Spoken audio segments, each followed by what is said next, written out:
हरे कृष्णा। आज चर्चा करने का प्रयास करेंगे 17वें अध्याय के 14 श्लोक से आगे।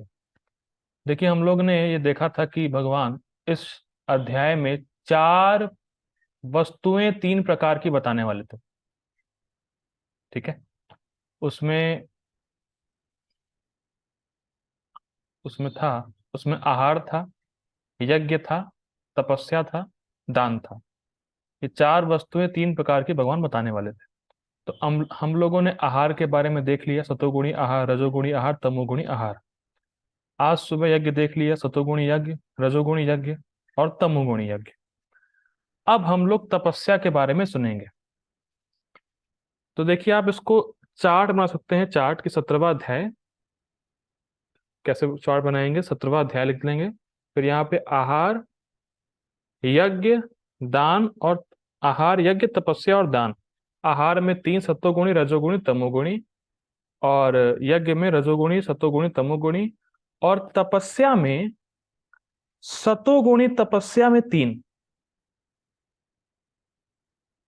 अभी आज जो हम लोग श्लोक देखेंगे, तीन श्लोक, वो केवल सात्विक तपस्या के बारे में देखेंगे।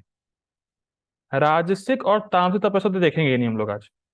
हम लोग केवल सात्विक तपस्या देखेंगे, और उस सात्विक तपस्या में तीन कैटेगरी है: शरीर की तपस्या, मन की तपस्या और वाणी की तपस्या।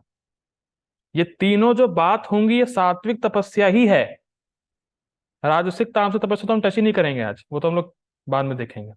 ठीक है। तो आज जो तपस्या के बारे में बात होगी वो सब कुछ सात्विक रहेगा।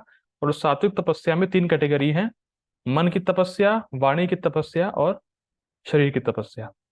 अब शुरू करने से पहले बहुत कुछ फीडबैक या बहुत कुछ बैकग्राउंड तैयार करना है। फीडबैक तो नहीं कहेंगे, बहुत कुछ बैकग्राउंड तैयार करना। देखिए, तपस्या का अर्थ क्या होता है?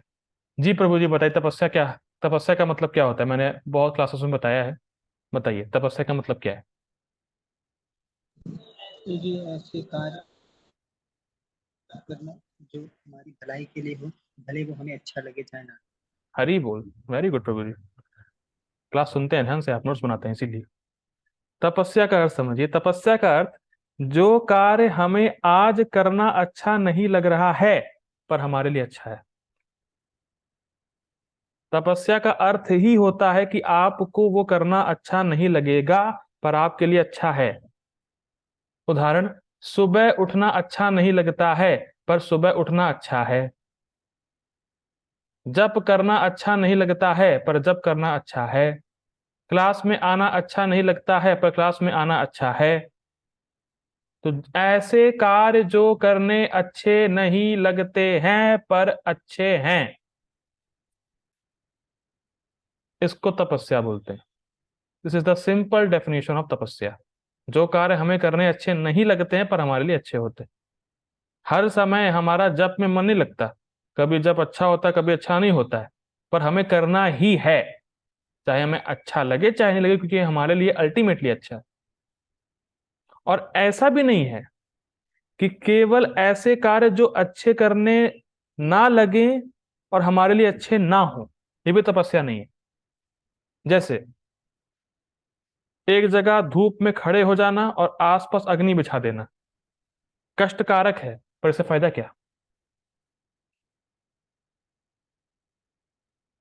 तो बहुत ध्यान सुनिएगा। तपस्या का अर्थ, जो कार्य हमें करने अच्छे नहीं लग रहे हैं पर हमारे परम कल्याण के लिए वो हैं। जब करना अच्छा नहीं लगता नहीं है, लेकिन जब करना हमारे परम कल्याण के लिए। ठीक है। तो भले ही हमें आज अच्छा लगे चाहे अच्छा ना लगे, पर आगे ये बहुत बड़ा लाभ देने वाला है, आगे हमारा परम कल्याण करने वाला है। तो इसलिए मुझे उस कल्याण को देख के आज के कष्ट सहने। दिस इज तपस्या। भैया, कंपटीशन में बहुत मेहनत है, बहुत तपस्या है, पर आगे दिख रहा है कि एक बार सेलेक्ट हो गया तो क्या कितना बड़ा लाभ है। तो उस लाभ को देख के आज की तपस्या व्यक्ति भूल जाता है, तो आज का कष्ट भूल जाता है। ठीक है। तपस्या का अर्थ, जो हमें करना अच्छा नहीं लगता पर हमारे लिए अच्छा है। अब शास्त्र को सुने और उसके हिसाब से कार्य करें, भले ही हमें अच्छा ना लगे, ये भी तपस्या है। मतलब यही तपस्या की एक ऐसे शास्त्र डेफिनेशन है कि तपस्या कौन सी करनी है? जो शास्त्र में बताई गई। शास्त्र को सुने और उसके बाद जो शास्त्र में कार्य बताए गए हैं उसको करना है, भले हमें अच्छा ना लगे। तो ये तो हो गया तपस्या के बारे में। अब कोई ये प्रश्न करेगा, तपस्या करनी ही क्यों है, तपस्या क्यों करनी चाहिए? अब बहुत ध्यान से सुनिएगा, जो लोग पहली बार सुन रहे होंगे, क्योंकि ये पहला ही भक्ति वृक्ष का पहले चैप्टर्स में होता है कि तपस्या क्यों करनी चाहिए। ठीक है, कोई बात नहीं, पढ़ा देता हूँ। बहुत ध्यान से सुनिएगा, हमें तपस्या क्यों करनी चाहिए। आहार निद्रा भय मैथुन का जो सुख है वो जानवरों को भी उतना ही मिलता है जितना आपको मिलता है। Please catch this point. आपको जो सोने का मतलब स्लीपिंग का सुख मिलता है वही एक कुत्ते को मिलता है। आप रात में सो रहे हो, कुत्ता सो रहा हो, सुख एक है। बहुत ध्यान से सुनिएगा, बहुत ही स्ट्राइक करने वाली बात है। आप कुछ हलवा पूड़ी खा रहे हैं, अच्छा अच्छा खा रहे हैं, और सुअर मल खा रहा है, पर दोनों का सुख एक ही है। दोनों का सुख एक ही है। आप बच्चे पैदा कर रहे हैं, कुत्ता बच्चे पैदा कर रहा है, सुख एक ही है। तो जो जानवरों को ये विषय सुख बहुत आसानी से मिल जाते हैं, क्या हमें उसके लिए अपने मानव जीवन लगाना चाहिए?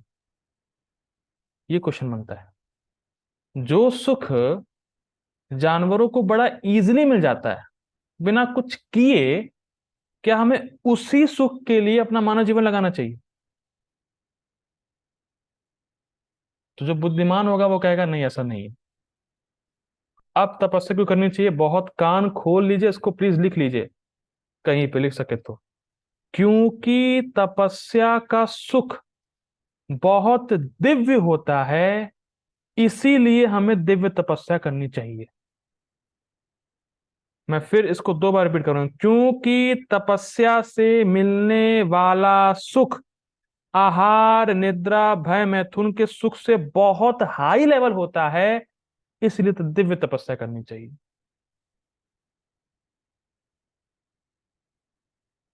और तपस्या केवल मनुष्य ही कर सकता है, तो केवल उसी को तपस्या का सुख का अधिकार है।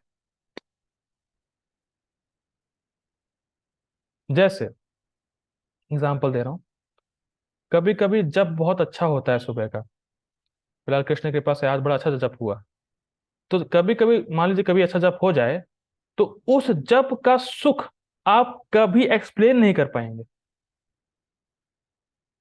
मैं पूछूं कैसा लगा जप में, अच्छा लगा, लेकिन कैसा अच्छा लगा, कोई कंपैरिजन नहीं कर सकते आप, क्योंकि वो दिव्य सुख है, उसको आप एक्सप्लेन ही नहीं कर सकते। वो आहार निद्रा भय मैथुन से बहुत ही अलग प्रकार का सुख है। तो तपस्या का सुख बहुत उत्कृष्ट होता है, इसीलिए हमें दिव्य तपस्या करनी चाहिए। और अगर हम केवल आहार निद्रा भय मैथुन के लिए ही अपना मानव जीवन व्यतीत कर रहे हैं, तो वही सुख सेम क्वांटिटी जानवर को मिल रहा है, तो फायदा क्या हुआ? तो आप जानवर से भी बदतर है। जानवर को तो फ्री में मिल रहा है, आप उसके लिए मेहनत कर रहे हैं। You are lower than animal. बताइए क्या हालत है। ठीक है, इसलिए तपस्या करनी चाहिए। ठीक है, अब हम लोग श्लोक पढ़ते हैं। 17वें अध्याय का 14वां श्लोक। देव द्विज गुरु प्राज्ञ पूजनम शौचमार्जवम ब्रह्मचर्यम अहिंसा च शरीरम तप उच्यते, शारीरम तप उच्यते। देव द्विज गुरु प्राज्ञ पूजनम शौचमार्जवम ब्रह्मचर्यम अहिंसा च शारीरम तप उच्यते। देव द्विज गुरु प्राज्ञ पूजनम शौचमार्जवम ब्रह्मचर्यम अहिंसा च शारीरम तप उच्यते। ठीक है, देखिए, देव मतलब देवता, द्विज मतलब ब्राह्मण, गुरु मतलब गुरु या शिक्षक या जो श्रेष्ठ व्यक्ति होते हैं, प्राज्ञ, प्राज्ञ मतलब वो व्यक्ति जो वेदों के तात्पर्य को जानता है, जो वेदों को जानने वाला है। ठीक है, पूजनम, इन चार लोगों का पूजन करना चाहिए। किनका? चार लोगों का, देव, द्विज, गुरु और प्राज्ञ। रिपीट करिए, देव, द्विज, गुरु, प्राज्ञ। इन 4 लोगों का पूजन करना चाहिए। शौचम, आंतरिक और बाहरी शुद्धता होनी चाहिए। आर्जवम, धोखाधड़ी से रहित आचरण होना चाहिए। जो सामने है वही पीठ पीछे है। ब्रह्मचर्य तो ब्रह्मचर्य है ही, अहिंसा अहिंसा है ही। तो बेसिकली 5 पॉइंट, अगर पूजनम को एक लेंगे तो 4 लोगों का पूजनम फर्स्ट पॉइंट, शौचम सेकंड पॉइंट, आर्जवम थर्ड पॉइंट, ब्रह्मचर्य फोर्थ पॉइंट और अहिंसा फिफ्थ पॉइंट। ये 5 चीजें शारीरम तप उच्यते, ये शरीर की तपस्या है। ये 5 चीजें शरीर की तपस्या है। ठीक है, ठीक है। बहुत कुछ सीखने को मिलेगा आज, आज तो मजा ही आने वाला है। अनुवाद देखिए प्रभुपाद जी का। परमेश्वर, ब्राह्मणों, गुरु, माता पिता जैसे गुरुजनों की पूजा करना तथा पवित्रता, सरलता, ब्रह्मचर्य और अहिंसा ही शारीरिक तपस्या है। और तपस्या कहाँ कौन से गुण में है? सात्विक है। ठीक है, याद रखिएगा। गीता भूषण टीका। 3 गुणों के अनुसार 3 प्रकार की तपस्या का वर्णन करने के लिए भगवान हम 3 श्लोकों में 3 प्रकार की तपस्या का वर्णन करेंगे, जो शरीर, वाणी और मन से की जाती है। और ये तीनों ही सात्विक तपस्या में आती है। ये तीनों ही सात्विक तपस्या में आती है। ठीक, अब देखिए। Now let us ready for some bomb blasting.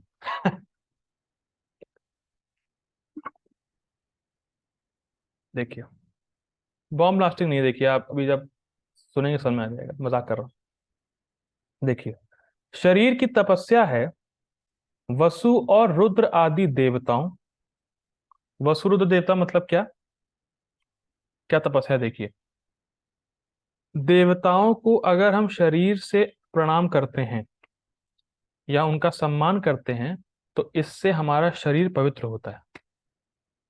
इसीलिए कभी देवताओं का अपमान नहीं करना चाहिए। अरे Krishna supreme personality of God head ना बाबा। कौन? शिव जी। शिव जी तो भगवान थोड़ी ना है, देवता है।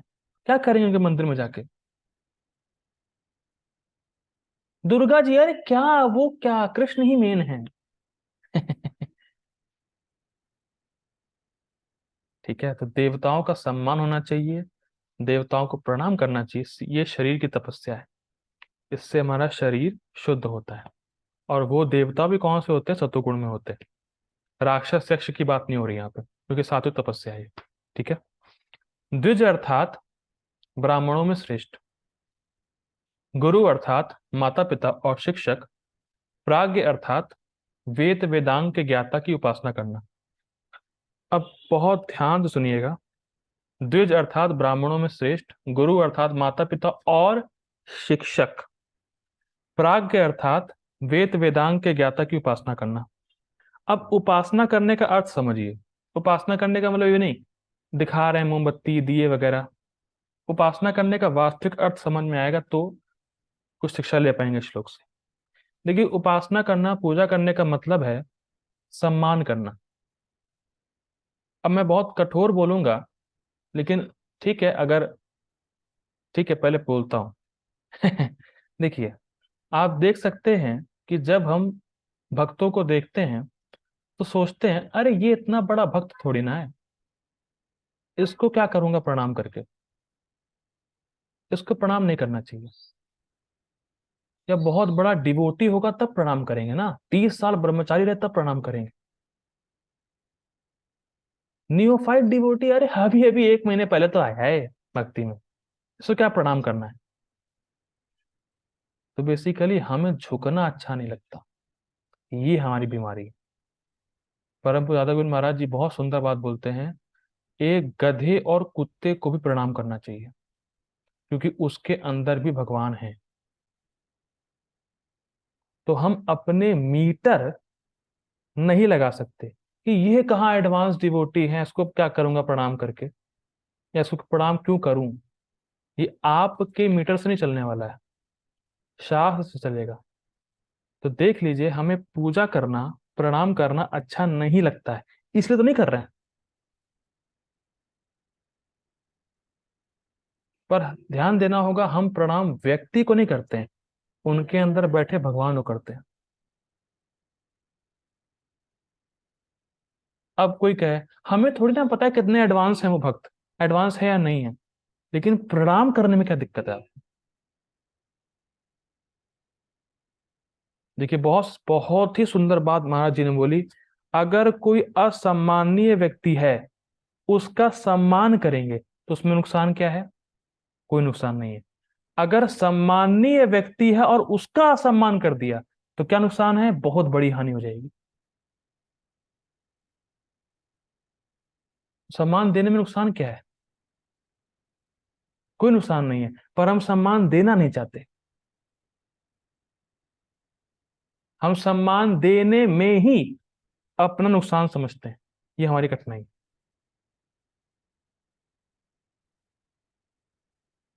बहुत ही गंभीर बात है। प्रणाम करना चाहिए किसी को भी। जिसने आज एक नाम लिया उसको प्रणाम करना चाहिए।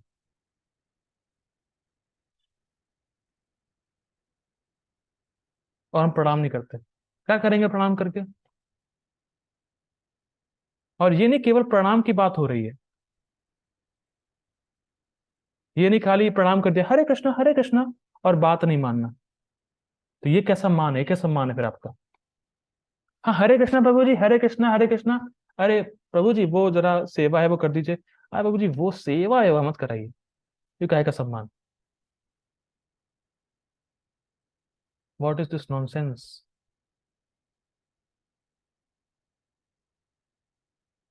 बहुत सुंदर, बहुत ही गंभीर बात है। या मान लीजिए हरे कृष्णा प्रभु जी, अरे माता जी ये कर दीजिए। ये कोई इंस्ट्रक्शन दिया, नहीं नहीं ये नहीं कर पाएंगे, तो काहे का सम्मान? केवल बाह्य सम्मान दिखावा। केवल बाह्य सम्मान, बाह्य मान। तो मान मतलब सम्मान मीन्स कि हम आपकी कैसे सेवा कर सकें। This is the question. हम आपकी सेवा कैसे कर सकते हैं, ये सम्मान होता है। जब भी किसी वैष्णव को देखें, प्रणाम करना ही चाहिए। प्रणाम करें। और कम से कम चलो प्रणाम नहीं कर सकते, इतने गए गुजरे हैं, तो कम से कम हरे कृष्णा तो बोलना ही चाहिए। अब इससे भी गए गुजरे मत बनिए। कुछ लोग होता है कि हरे कृष्णा बोलते ही नहीं है, हवा की तरह बह जाते हैं, निकल जाते हैं, देखते भी नहीं है। ये सब बहुत बड़ा अपराध है, ये सब बहुत बड़ा। इसी छोटे मोटे अपराध की वजह से भक्ति में प्रगति नहीं कर पाते, और इस पर कोई ध्यान नहीं देता। अब मैं बोलूंगा नहीं। जब भी किसी भक्त की क्लास में आए, उसको देखते ही प्रणाम करना चाहिए। ये विधान है शास्त्र का। और लोग आते हैं ऐसे जुड़ जाते हैं, अरे कुछ बोलेंगे जूम पे आके कुछ बोलेंगे। फर्स्ट यू हैव टू पे ओबेसेंसेस, तब ज्ञान ट्रांसफर होता है। अरे है तो रोज ही आते हैं, क्या है 7:40 पे रोज ही आते हैं। देखिए, मैं शास्त्र की बात बोल रहा हूँ। मैं नहीं कह रहा मुझे प्रणाम करिए मत करिए। शास्त्र में लिखा है तो वो करना है। और प्लीज ध्यान दीजिएगा, गुरु और वैष्णवों का प्रणाम डायरेक्ट कृष्ण को जाता है। आप मुझे नहीं कर रहे, किसी और को नहीं कर रहे, आप भगवान को कर रहे हैं। जैसे होता है ना, पोस्ट ऑफिस डाला तो वहां पहुंचता जहां एड्रेस है, डायरेक्ट पहुंचेगा कृष्ण के पास। इस संबंध में भगवान कपिल कहते हैं कि जो वैष्णवों को खाना खिलाता है, डायरेक्ट उसका भोजन मेरे मुख में जाता है। लेकिन शास्त्र की बात समझेंगे तो सब पता नहीं रहेगा, अपराध करते बैठेंगे। तो नाम और प्रणाम, भागवतम का लास्ट श्लोक देख लीजिएगा, उसमें कंक्लूजन यही है, नाम और प्रणाम ये करना चाहिए। भगवान का नाम लेना चाहिए, भगवान को प्रणाम करना चाहिए, उनके भक्तों को प्रणाम करना चाहिए। इसीलिए मैंने बहुत उत्साहित था श्लोक को लेने के लिए। क्योंकि छोटी मोटी जो हम लोग गलतियां करते हैं जिसकी वजह से भक्ति प्रगति नहीं कर पाते, उसको पॉइंट आउट किया जा रहा है यहाँ पे। देखते ही प्रणाम करना चाहिए। ठीक है। अभी तो परपोट परपोट तो और टफ है। हम प्रणाम, देखिए सिंपल है, हम प्रणाम करना नहीं चाहते, हम क्यों झुके किसी के सामने? ये अहंकार। क्यों झुके? क्या पता है इसको? नहीं तो बताया कृष्ण भगवान है, कुछ गीता बता पढ़ा देगा, क्या दिक्कत है? क्या है इसको, क्या पता है? क्यों प्रणाम करें? लेकिन प्रणाम करके होगा क्या, ये आप भी नहीं जानते, क्योंकि वही प्रणाम आपका कृष्ण के पास जाएगा। और अगर आप वैष्णवों को ही प्रणाम नहीं कर रहे, तो भगवान को प्रणाम कर रहे हैं, तो भगवान देखते रहे मेरे भक्तों को तो प्रणाम किया नहीं, तो भगवान प्रसन्न होंगे? ये विचार करने वाली बात है। ठीक है। शौच दो प्रकार का होना चाहिए, आंतरिक और बाह्य, जिसका वर्णन पहले किया जा चुका है। आंतरिक मतलब हरे कृष्ण महामंत्र का जप करें, और बाह्य मतलब स्नान वगैरह 2 बार करने। ठीक है। आर्जव का अर्थ शारीरिक तपस्या के अर्थ में यह है कि व्यक्ति को जो निषिद्ध कार्य हैं वे नहीं करने चाहिए, और जो विहित हैं वे करने चाहिए। मतलब शास्त्र जो मना कर रहा है वो ना करे, और जो कह रहा है करने को वो करे। ये उसका आर्जव है। ठीक है। ब्रह्मचर्य अर्थात शास्त्र विहित मैथुन। बहुत कठोर बोलने की बात है लेकिन मैं कठोर बोलने के लिए बैठा हूं। जब ये वाणी की तपस्या में अभी देखेंगे आप लोग, कि जो शास्त्र में है उसको एज इट इज बताना, ये वाणी की तपस्या है। भले किसी को अच्छा लगे चाहे खराब लगे, लेकिन जो थोड़ा बुद्धिमान होगा वो समझेगा शास्त्र की बातें, तो वो बुरा नहीं मानेगा। देखिए क्या मतलब ब्रह्मचर्य का। देखिए एक तो ब्रह्मचर्य आप जानते हैं कि जो ब्रह्मचारी होते हैं वो तो नैष्टिक ब्रह्मचारी, उनका तो स्त्री संग से कोई मतलब ही नहीं है, वो तो अलग ही है। एक ब्रह्मचार्य ब्रह्मचर्य होता है गृहस्थ आश्रम में। और गृहस्थ आश्रम का ब्रह्मचर्य क्या है? गृहस्थ आश्रम का ब्रह्मचर्य है केवल संतान उत्पन्न करने के लिए संग करना। अगर संतान उत्पन्न करने के अलावा संग कर रहे हैं, that is also illicit sex. अरे प्रभु जी, हम अवैध स्त्री संग कहाँ करते हैं? हम तो केवल अपनी स्त्री को छोड़कर किसी का संग करते ही नहीं है। लेकिन आप अपनी स्त्री का रोज संग करते हैं, ये भी इलिसिट सेक्स ही है, ये भी पाप है। इसीलिए 4 नियम पालन हो पाना गृहस्थ में प्राय कठिन होता है, सिर्फ 3.5 हो पाता है।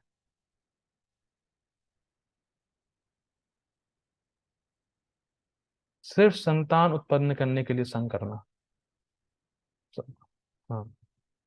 उसके अलावा इलिसिट सेक्स ही है, वो 4 नियम भंग हो गए आपके फिर। देखिए ज्यादा ये प्राय कोई बोलता नहीं है, तो फिर लोगों को लगता है कि क्या बोल रहे हैं क्या बोल रहे हैं, पर ये शास्त्र की ही बात है। ठीक है। अगर संतान उत्पन्न करना है तो ही संग करना है। ऐसे में प्रभुपाद जी के कई सारे डिसाइपल हैं। एक संकर्षण दास प्रभु जी हैं, बहुत सुंदर प्रभुपाद जी डिसाइपल हैं। वो गृहस्थ आश्रम में हैं, लेकिन कभी भी संग नहीं किया, क्योंकि उनको संतान उत्पन्न करने का कोई चाह ही नहीं। ठीक है। लेकिन हमें देखना है कि हम कितना शुद्ध हुए हैं, और क्या जब हम गृहस्थ आश्रम में प्रवेश कर पाएंगे तो इन नियमों का पालन कर पाएंगे, ये हमें पहले चेक कर लेना है। प्राय कठिन होता है। ठीक है। यह तपस्याएं शरीर से की जाती। ठीक है। अब प्रभुपाद जी लाइन बोलेंगे, भाई साहब मजा आ जाएगा। तात्पर्य प्रभुपाद जी का, यहां पर भगवान तपस्या के भेद बताते हैं, मतलब शारीरिक मानसिक और वाणी की। सर्वप्रथम वे शारीरिक तपस्या का वर्णन करते हैं। मनुष्य को चाहिए कि वह ईश्वर या देवों, योग, ब्राह्मणों, गुरु तथा माता पिता जैसे गुरुजनों या वैदिक ज्ञान में पारंगत व्यक्ति को प्रणाम करे, या प्रणाम करना सीखें। नहीं करते हो भाई साहब तुम। और अब जीव गोस्वामी बहुत सुंदर बात बोलते हैं, इसी श्लोक को रेफर करते हुए कमेंट्री में, जिसने एक श्लोक भी सिखाया है आपके जीवन में, वो आपका गुरु है। मैं फिर रिपीट कर रहा हूं, जिसने एक श्लोक भी आपको सिखाया है वो आपका गुरु है, उसको आपको प्रणाम करना है।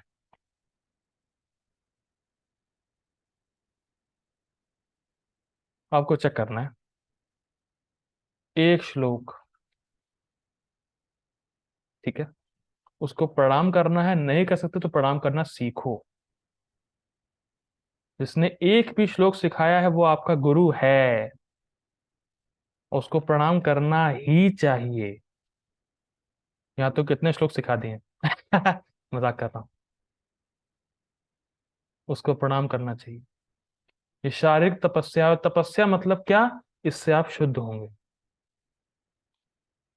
और नहीं करेंगे तो शुद्ध नहीं होंगे। सबको बैलेंस करके चलिएगा। इन सब का समुचित आदर करना चाहिए। उसे चाहिए कि आंतरिक तथा बाह्य रूप में, हाँ एक इंटरेस्टिंग है, इन सब का समुचित आदर करना चाहिए। और आदर मतलब ये नहीं है कि बत्ती घुमा दी और आदर हो गया। आदर मीन्स उनकी बात माननी।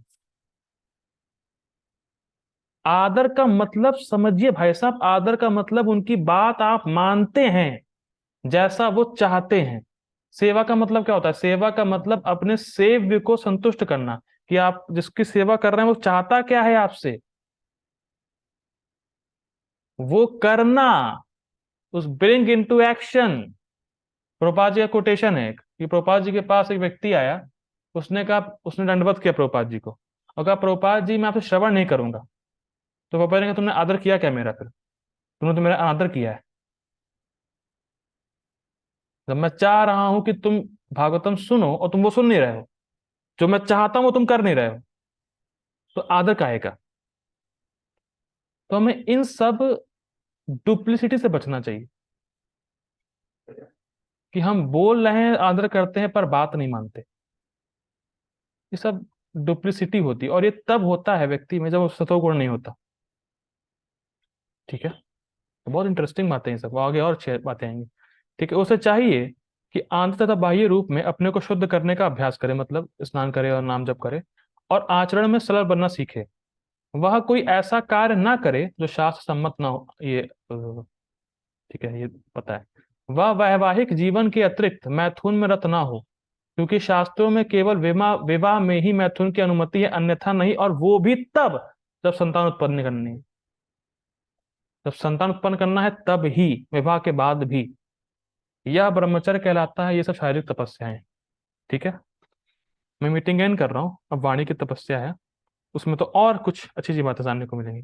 Please join again. Hare Krishna. Hare Krishna. ठीक है, हरे कृष्णा गुरु जी, हरे कृष्णा। ठीक है, तो हम लोग अब वाणी की तपस्या देख रहे हैं। ठीक है,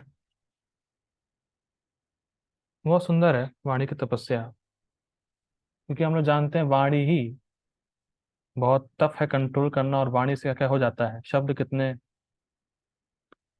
जबरदस्त होते हैं। सब व्याख्या हम लोगों ने पहले भी करी थी गीता क्लास में, उसमें नहीं जाएंगे। शब्द की पूरी टर्मिनोलॉजी देखी थी हम लोगों ने। ठीक है, वाणी की तपस्या देखिए। अनुद्वेग करम वाक्यम सत्यम प्रियहितम च यत् स्वाध्यायभ्यसनं चैव वाङ्मय तप उच्यते। अनुद्वेग करम वाक्यम सत्यम प्रियहितम च यत् स्वाध्यायभ्यसनं चैव वाङ्मयम तप उच्यते। देखिए, अनुद्वेग करम वाक्यम, अनुद्वेग करम वाक्यम का अर्थ है कि वाणी के द्वारा ऐसे वाक्य ना बोलें जिसको जिसको सुन के व्यक्ति में उद्वेग उत्पन्न हो, मतलब बेचैन हो जाए। वाणी से कभी ऐसे वाक्य नहीं बोलने चाहिए जिससे व्यक्ति बेचैन हो जाए, या ऐसी बात ना बोले जिससे कि उसमें भय उत्पन्न हो जाए। जैसे कभी कभी लोग बोलते हैं ब्रह्मचारी आश्रम ज्वाइन करने पे, हो तुम ब्रह्मचारी आश्रम ज्वाइन कर रहे हो, रह नहीं पाओगे, बुढ़ापे में क्या होगा, कोई देखने वाला नहीं होगा, तो भय उत्पन्न करना। तो यहाँ तक कि देखा जाता है कि जो व्यक्ति बुढ़ापे में अपने घर पे ही है, तो लोग कहते हैं, अरे कब इसको भगवान उठा ले, ऐसा बोलते हैं लोग। अरे जल्दी राम जी इसको उठाएं, परेशान कर रहा है बुढ़वा। ऐसा लोग बोलते हैं। और हम लोग देखते हैं कि जो भक्त वृद्ध हो चुके हैं वो कितने उत्साहित होते हैं भक्ति करने के लिए। ठीक है? तो ये सब तो बहुत अच्छी बात है कि किसी को अपने वाक्य से भय ना दे। जैसे हम लोग सुनते हैं, तुम्हें ये करना पड़ेगा, नहीं करोगे जान से मार देंगे। तो भय हो जाता है व्यक्ति में। धमकी देना या इमोशनल ब्लैकमेल करना, नहीं करेंगे तो हम ये कर लेंगे, वो कर लेंगे, तो ये सब भय उत्पन्न करता है व्यक्ति के हृदय में। धमकी देना या ब्लैकमेल करना या टॉर्चर करना, तो ये सब नहीं करना चाहिए व्यक्ति को, ये सब वाणी की तपस्या है। सत्यम, सत्यम मतलब सत्य बोलना। प्रियम मतलब मधुर बोलना। हितम मतलब उसके हित में होना चाहिए। और ये सुंदर है, स्वाध्यायम अभ्यसनम चाहिए, और वैदिक ग्रंथों को बोलना चाहिए, श्लोकों को बोलना आना चाहिए। जैसे हम लोग श्लोक बोलते हैं, श्लोक गाते हैं, भागवतम गाते हैं, गीता गाते हैं, शास्त्रों को पढ़ते हैं, रीड आउट करते हैं जोर जोर से, तो ये वाणी की तपस्या है कि श्लोक को बोलना, संस्कृत समझना। देखिए मैं तो रिक्वेस्ट करता हूँ कि जो लोग संस्कृत का कोर्स कर सकते हैं संस्कृत सीखिए। संस्कृत बहुत जबरदस्त लैंग्वेज है, मजा आ जाएगा। संस्कृत सीखने का प्रयास करिए, ठीक है। तो 5 चीजें क्या देखी हम लोगों ने? 5 चीजें ये हैं कि किसी को ऐसी वाणी बोले जिसमें किसी को भय ना हो, सत्य बोले, प्रिय बोले, हित में हो, और स्वाध्याय ग्रंथों को पढ़ें। वांगमयम तप उच्चते, ये वाणी की तपस्या है। देखिए लोगों के लिए बहुत मुश्किल है गीता खोलना। मैं रिपीट कर रहा हूं, मैं क्या बोला? लोगों के लिए बहुत मुश्किल है गीता खोलना, नहीं गीता बोलना। ध्यान दीजिएगा। जैसे एक भक्त तो बता रहे थे कि उन्होंने किसी स्टूडेंट को गीता दी थी, तो कई महीनों के बाद गए तो वो एज इट इज रखी हुई है। Gita as it is, keep as it is. अब भैया अगर खोल लेंगे, झिल्ली हटा देंगे, तो एज इट इज कहाँ रह जाएगी? तो एज इट इज रखी थी उसके पास। Bhagavad Gita as it is, keep as it is. ऐसा लगता है गीता के पन्नों पर गोंद लगा हुआ है, वो खुलती नहीं है, वो चिपक गए हैं पन्ने उसके। तो खोलना ही बहुत मुश्किल है, बोलने की तो बात छोड़िए, ठीक है। तो ये जो है, ये सब इसलिए होता है कि व्यक्ति सत्वगुण में नहीं होता, ठीक है। Keep it as it is, yes, Gita as it is, keep it as it is. लेकिन ऐसा नहीं होना चाहिए, ठीक है। वांगमयम तपोच्यते, ये जो है वाणी की तपस्या है। अब देखिए कुछ साइड पॉइंट्स हैं जो बहुत अच्छे हैं। अगर हम इस तपस्या को करते हैं, वाणी की तपस्या को, तो हमारी वाणी में एक तेज आता है, और उस वाणी से हम लोगों को प्रभावित कर पाते हैं। जैसे प्रभुपाद जी चैतन्य चरितामृत में लिखते हैं, बहुत सुंदर, जो भक्त 16 माला का जप करते हैं और 4 नियम का पालन करते हैं, वो कहीं भी प्रीचिंग करेंगे, लोग कन्विंस हो जाएंगे। Because purity is the force. अब ये भी नहीं कि 1 महीने पहले 16 माला जब जब करना शुरू किया है, प्रभु जी लोग प्रीच ही नहीं हो रहे मुझसे। टाइम लगता है, कम से कम 6 महीना, कम से कम 6 महीना। अगर आप 6 महीना 16 माला का जप करते रहेंगे, अच्छे से करेंगे, या 4 नियम का पालन भी करते रहेंगे, तो आप देखेंगे आप में परिवर्तन आएगा और आप लोगों के जीवन में परिवर्तन ला सकेंगे, ठीक है। और प्रभुपाद जी एक जगह ये भी बोले, स्टेटमेंट उनका प्रभुपाद जी का है, हाँ, स्टेटमेंट प्रभुपाद जी का है, अगर कोई भक्त 12 साल तक, पॉइंट आउट 12 साल तक मॉर्निंग प्रोग्राम नहीं छोड़ता, सिर्फ प्रसाद खाता है और 16 माला का जप 4 नियम करता है, तो वो कुछ भी बोलेगा वो सत्य हो जाएगा। ये नहीं कह रहा सत्य बोलेगा, वो जो बोलेगा सत्य हो जाएगा।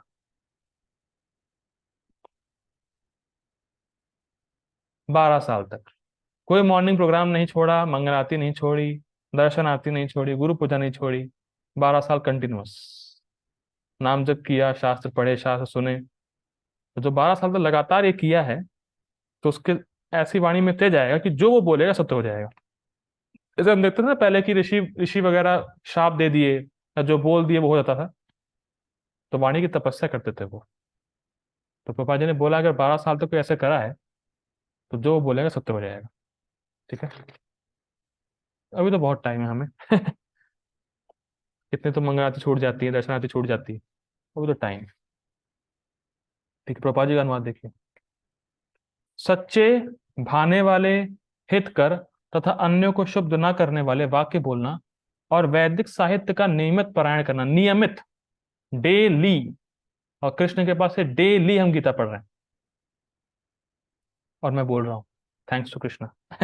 यही वाणी की तपस्या है। गीता भूषण टीका देखिए, बहुत सुंदर टीका है।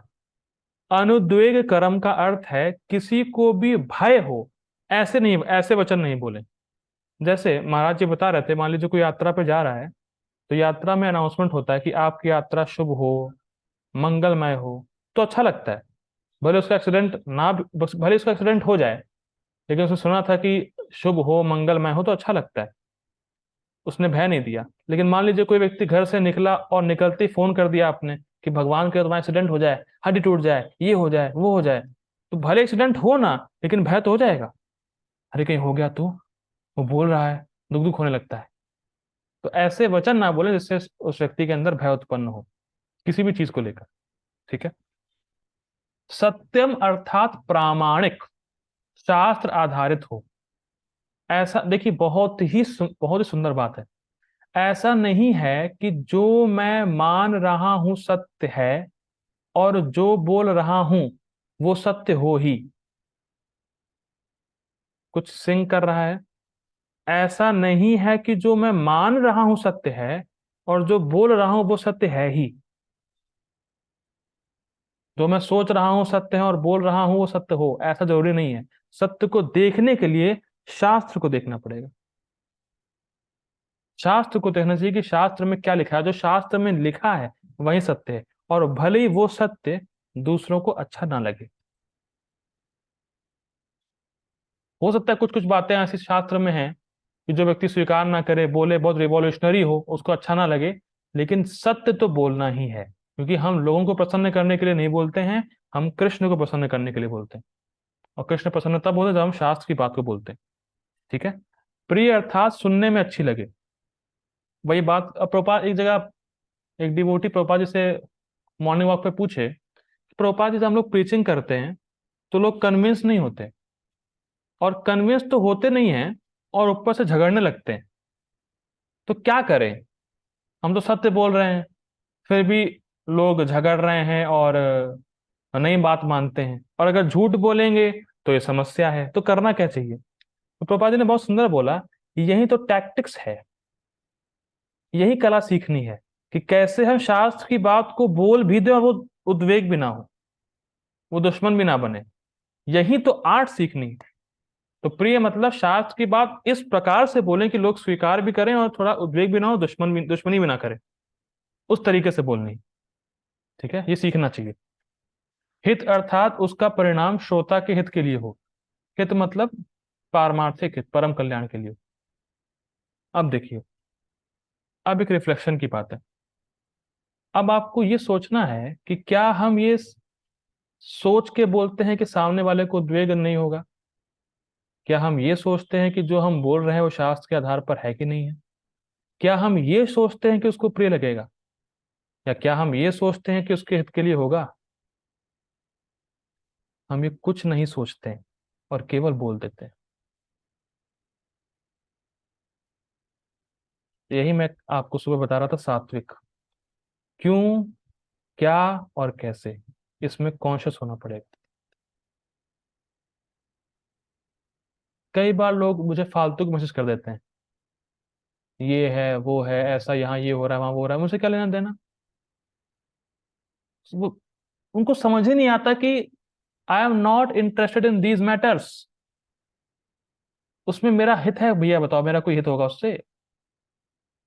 तो हित की बात करो ना भैया। तो हम देखिए, सोचते ही नहीं है कि हम क्या बोलें और क्यों बोल रहे हैं। और मैं फिर रिपीट कर रहा हूं, अगर हम शास्त्र की बात को नहीं बोलेंगे तो हम किसी का हित नहीं कर पाएंगे। क्योंकि हम बद्ध जीव, हम कुछ जानते नहीं। तो हमारा एक ही काम हो सकता है, हम शास्त्र की बात को रिपीट करें, और शास्त्र की बात सुन के ही लोगों का हित हो सकता है। तो वी बी वेरी कॉन्शियस कि जब आप बोलें तो इस प्रकार से सोचें कि सामने वाले को भय ना हो, शास्त्र की बात बोलें, और इस ढंग से बोलें कि उसको लॉजिकली समझ में आए और उसका हित हो। चार चीजें इस प्रकार से बोलना चाहिए। ठीक है। ऐसी वाणी जो इन चार गुणों से युक्त हो, और साथ ही वैदिक शास्त्रों का अभ्यास यह वाणी की तपस्या है। मतलब जो वैदिक शास्त्र को बार बार पढ़ेंगे सुनेंगे तब उनको समझ में आएगा क्या करना है। तो इसीलिए शास्त्र को पढ़ना भी वाणी की तपस्या है। अब बहुत सुंदर बात प्रभुपाद जी लिखने वाले हैं। ये कुछ लाइंस हैं जो प्रभुपाद जी की, इसको मैं बहुत लंबा खींचूंगा। लंबा इन द सेंस कि ये समझाने वाली है, लोगों को समझ में नहीं आता, कंफ्यूजन काफी रहता है।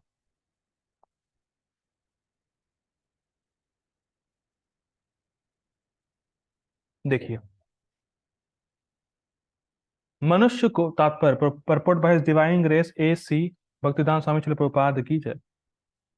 बहुत कान खोल के सुनिएगा, this is the main point of this class. मनुष्य को ऐसा नहीं बोलना चाहिए कि दूसरे के मन शुद्ध हो जाए, तो स्पष्ट है, दूसरा परेशान हो जाए, भयभीत हो जाए, ऐसा नहीं बोलना चाहिए। निसंदेह जब शिक्षक बोले तो वह अपने विद्यार्थियों को उपदेश देने के लिए सत्य बोल सकता है, लेकिन उसी शिक्षक को चाहिए कि यदि वह उनसे बोले जो उसके विद्यार्थी नहीं हैं तो उसके मन को शुद्ध करने वाला सत्य ना बोले। बहुत सुंदर लाइन है प्रभुपाद जी की।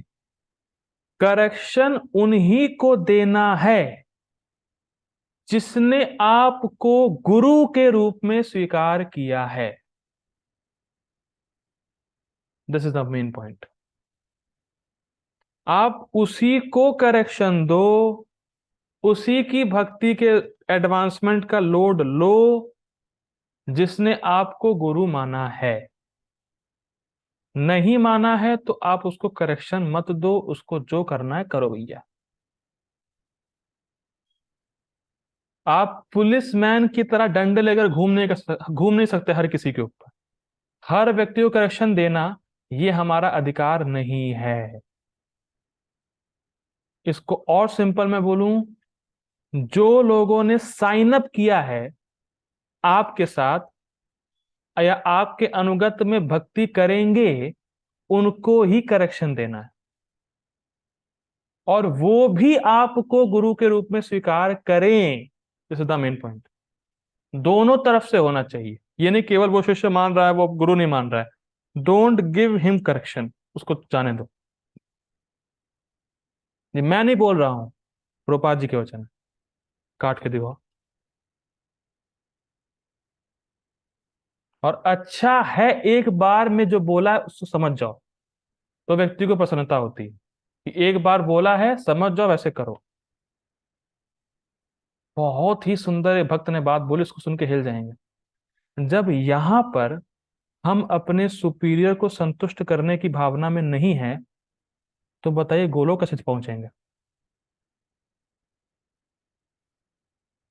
सपने तो गोलोक के हैं, पर यहां अपने सुपीरियर को संतुष्ट नहीं करना है। This is not possible.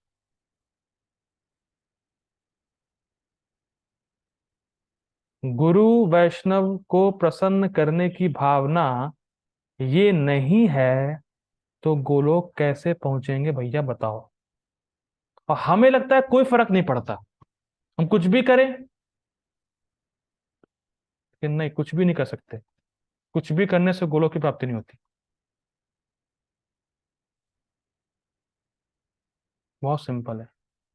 तो जो लोग आपका अनुगत्य स्वीकार किए हैं, दे आर ऑफिशियली कि हाँ हम आपको गुरु मानते हैं, then you can give him correction, otherwise not. और बिल्कुल क्लियर होना चाहिए कि गुरु माने हैं कि नहीं माने, और जिसने एक श्लोक भी सिखाया है वो गुरु है आपका। और देखिए, गुरु भी जो होता है वो डंडे लेके घूमता नहीं है, वो परेशान नहीं करना चाहता है, लेकिन व्यक्ति बात समझता नहीं, इसलिए बार बार बोलना पड़ता है। इसीलिए जो गुरु भी है वो चाहता है कि जो एक बार में समझ जाए बस सही है, बार बार बोलना ना पड़े उसको। और वो केवल, मैंने फिर पहले बताया था कि वो केवल तीन बारे में ही बात करेगा, साधना, सेवा और संग, बस। उसको और किसी चीज से कोई मतलब नहीं है। आपका संग सही नहीं है तो करेक्ट करेगा, साधना सही नहीं तो करेक्ट करेगा, उसको किसी से मतलब नहीं है, और वो आपके हित के लिए बोलता है, उसको क्या फर्क पड़ रहा है? तुम जाओ कहीं और भक्ति करो, क्या फर्क है? तो हमें बहुत ध्यान से समझना है, वैष्णवों के आशीर्वाद से हम प्रगति करते हैं। और जब तक हम अपने गुरु को संतुष्ट करने की भावना में नहीं आएंगे, हम गोलोक जा नहीं पाएंगे। क्योंकि जब हम यहाँ ही संतुष्ट नहीं कर रहे, जब हमारे अंदर यहाँ ही सेवा भावना नहीं है, तो वहां कैसे पहुंच जाएगी? हम सेवा नहीं चाहते, सेवा भावना चाहते हैं।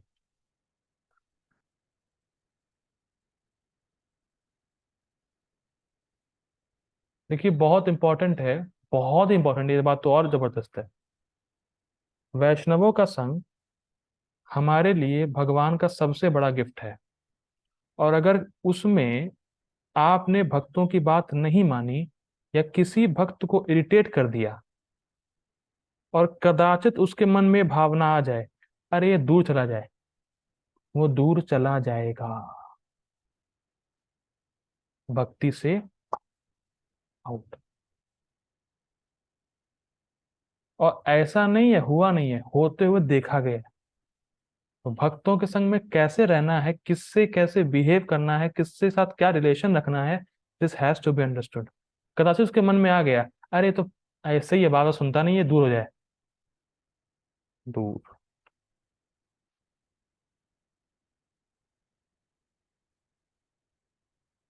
बहुत गंभीर बातें हैं sir.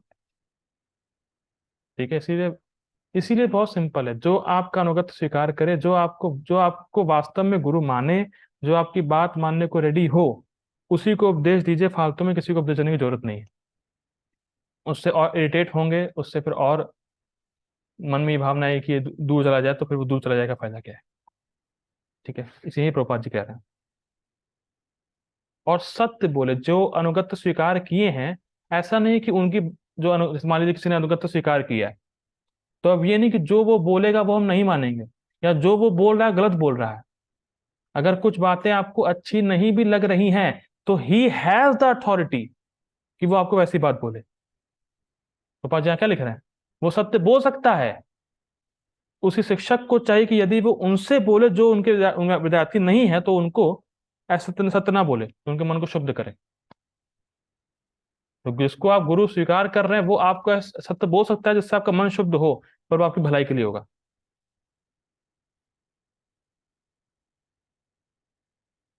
This has to be understood.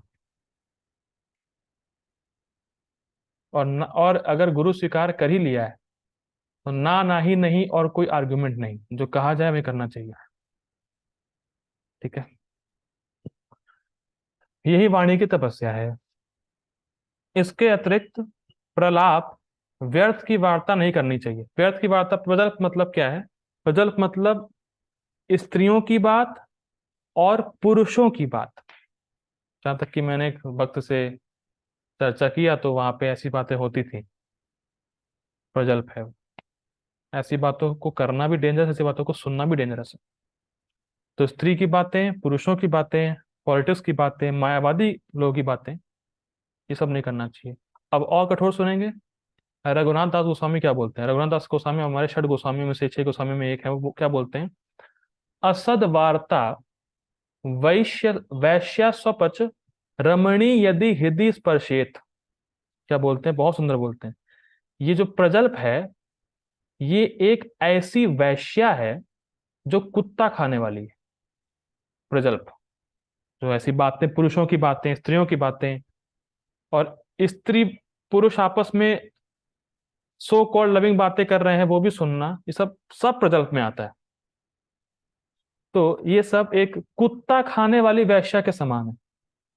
देखिए वैश्या क्या करती है? वैश्या ये करती है कि वैश्या लोगों से पैसे ले लेती है, और उनको बहुत तुच्छ सुख देती है, और पैसे लेकर रवाना हो जाती है। तो प्रजल्प कुत्ता खाने वाली वैश्या के समान है, जो थोड़ा सुख देगी स्टार्टिंग में, लेकिन आपकी कृष्ण की और वैष्णवों की सेवा करने की भावना को ही छीन ले जाएगी। कृष्ण प्रेम ही छीन ले जाएगी। जहाँ जो भक्ति प्रगति करा वही छीन ले जाएगी, और थोड़ा क्षणिक सुख देगी प्रजल्प का। तो ये सब व्यर्थ बातें नहीं करनी चाहिए, ना सुननी चाहिए। ठीक है। आध्यात्म आध्यात्मिक क्षेत्रों में बोलने की विधि यह है कि जो भी कहा जाए वह शास्त्र सम्मत हो। क्या आप इसको देखते हैं? अपने मन से कुछ नहीं बोलना है, क्योंकि आपका मन जानता क्या है, शास्त्र से बोलना है। और जब भी बोले शास्त्र का रेफरेंस दें। ठीक है। उसे तुरंत ही अपने कथन की पुष्टि के लिए शास्त्रों का प्रमाण देना चाहिए। जहां तक मैं कोशिश करता हूं कि शास्त्रों का प्रमाण दे दूं, जो मैं बोलता हूं तो आप प्राय देखेंगे तो मैं बोलूंगा शास्त्रों का प्रमाण दे देता हूं। ठीक है। यही करना चाहिए, यही करना ही है। इसके साथ साथ वह बात सुनने में अति प्रिय लगनी चाहिए। ऐसी विवेचना से मनुष्य की सर्वोच्च लाभ और मानव समाज का उत्थान हो सकता है। मतलब क्या है, देखिए, जब मैंने अभी थोड़ा कठोर बातें बोली वैष्णव अपराध को लेके या गुरु के संबंध में लेके, तो हो सकता है किसी को भय लगा हो, अरे हम तो ऐसा करते नहीं, ऐसा होता नहीं, ऐसा होता नहीं। तो भय देने के लिए मैंने बात नहीं बोली, चेतावनी देने के लिए बात बोली। तो आप ये नहीं कह सकते कि आप उद्वेग दे रहे हैं, ना ना ना। शास्त्र की बात है, शास्त्र की बात रखी है, भय निर्माण करने के लिए नहीं बोल रहा हूं, सावधान करने के लिए बोल रहा हूं कि आप अपराध से बचेंगे तो भक्ति की प्रगति ज्यादा होगी। तो उसमें कुछ वैसा नहीं कि भय देने के लिए मैं बोल रहा हूँ। ठीक। वैदिक साहित्य का विपुल भंडार, विपुल मतलब बहुत ज्यादा भंडार है, और इसका अध्ययन किया जाना चाहिए। यही वाणी की तपस्या कही जाती है। और वैदिक शास्त्र, प्रोपा जी बोले हैं, केवल चार हमें पढ़ने हैं: गीता, श्रीमद् भागवतम, चैतन्य चरितमृत और नेक्टर ऑफ डिवोशन। तो हमें इनका अध्ययन करना चाहिए। ठीक है। अब देखते हैं मन की तपस्या। ठीक है। ठीक है। मन की तपस्या देखिए।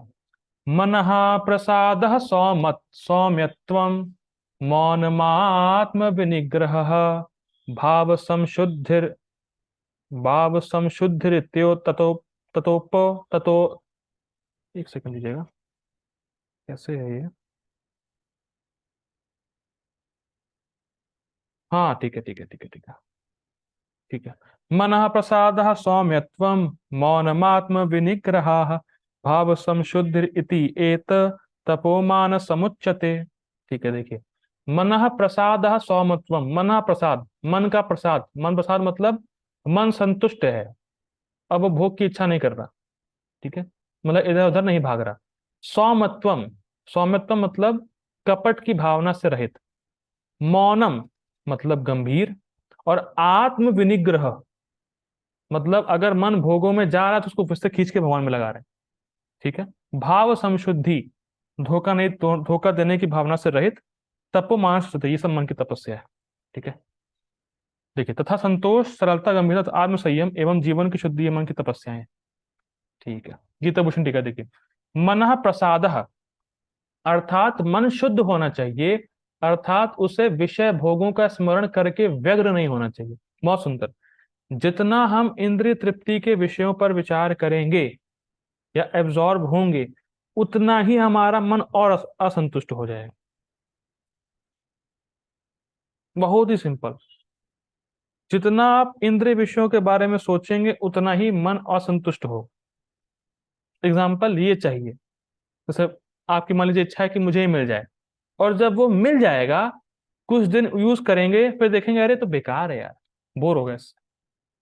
ऐसा देखा है, नहीं देखा है?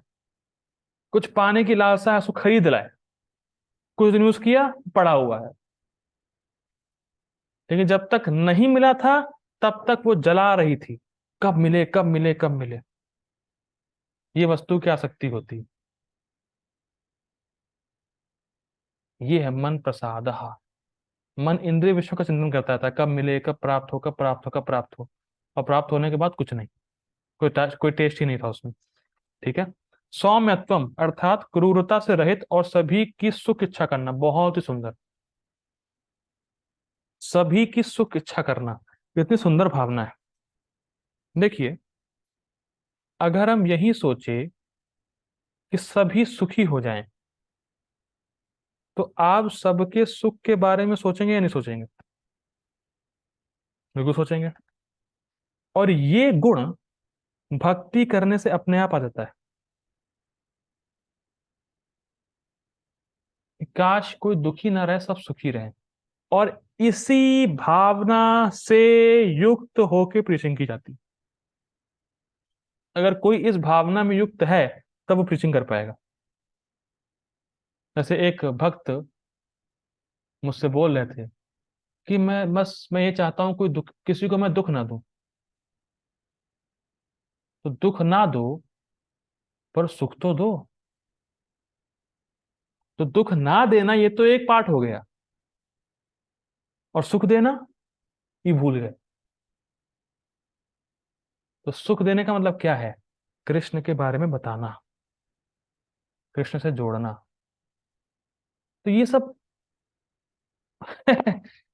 बड़ा हंसी भी आती है कि लोग कॉन्शियस ही नहीं होते वो क्या बोलते हैं। मैं हर क्लास में बोलता हूँ, कौन they are not conscious what they are speaking. और ये तब होगा सतोगुण में आएंगे। सुख की भावना, कोई भी दुखी ना हो, सब सुख से पूरित हो, सब कृष्ण की भक्ति करें, क्योंकि सब लोग उतने ही कृष्ण के अंश हैं जितने आप हैं। एक भक्त बहुत अच्छा बता रहे थे कि अगर दो मोमबत्ती है और एक मोमबत्ती जल रही होगी, तो एक से आप दूसरे को जलाएंगे तो पहले वाले की अग्नि बुझेगी नहीं। Catching the point.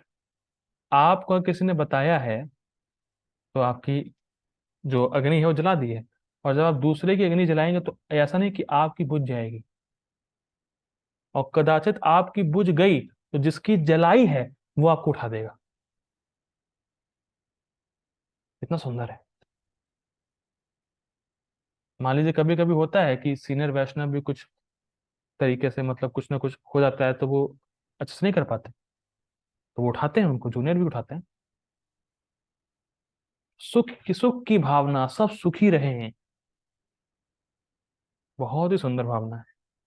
ठीक है, वो तब होगा जब भक्ति सही से करेंगे, क्योंकि जीव दया का नाम रुचि से डायरेक्ट संबंध है। जब नाम अच्छे से करेंगे तो जीव दया करने का इच्छा आएगा कि सब सुखी हो, सब भक्ति करें। ठीक है। मौनम अर्थात आत्म मनन। आत्मनन का अर्थ है कि विचार करना चाहिए कि मैं आत्मा हूं, मैं शरीर नहीं हूं, और अगर मैं आज ही मर गया तो मैं क्या लेके जाऊंगा और क्या दे के जाऊंगा। लेके तो कुछ नहीं जाएंगे, पर समाज को क्या दे के जाएंगे? कुछ भी नहीं। ऐसे ही चले गए। विचार करना चाहिए। लेकिन अगर हमने किसी को भक्त भक्त बनाया है या भक्ति दी है, तो हमने कम से कम एक भक्त तो दे के गए समाज में, जो आगे कितने भक्त बना सकता है। देखिए, विचार करा करिए, बहुत जरूरी है। रिफ्लेक्टिव, यहाँ पे मौनम का अर्थ है रिफ्लेक्टिव मूड होना चाहिए। वो रिफ्लेक्ट करे, वो विचार करे चीजों के ऊपर। ठीक है। अगर आप समाज में कोई एक भक्त दे दिए, वो कितने भक्त बना देगा कल्पना नहीं कर सकते आप।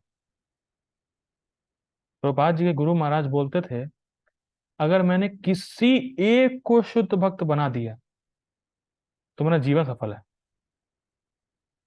एक को जीवन सफल है।